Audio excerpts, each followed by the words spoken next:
Hello guys, এর আগের ভিডিওটাতে তোমরা দেখেছিলে আমি খেয়ে দিয়ে বেরিয়ে গেছিলাম একটু ঘুরতে। আর জায়গাটা ছিল ঝাড়খণ্ড। আর এখন যেই জায়গাটা তোমরা দেখছো এই জায়গাটা অনেক একটা সুন্দর জায়গা। জায়গাটার নাম ছিল মাইথন।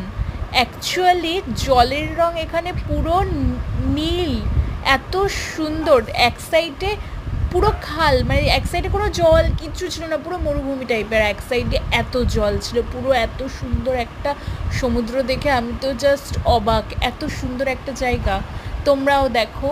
এত সুন্দর একটা জায়গা। আমি সঙ্গে সঙ্গে দু তিনটে আগে পিক তুলে নিলাম, তারপর ভাবলাম যে একটা ভিডিও করে নিই তোমাদেরকে দেখাবো বলে। তো এর আগের ভিডিওটাতে তোমরা যদি না দেখে থাকো প্লিজ দেখে আসো গিয়ে, কত সুন্দর। আর তোমরাও পারলে জীবনে একবার অন্তত যেও এই মাইথন জায়গাটা ঝাড়খণ্ডের। এটা সত্যি অনেক সুন্দর ছিল। তারপর আমরা চড়েছিলাম একটু বোট, আর খুবই এনজয় করেছি। Bye bye guys.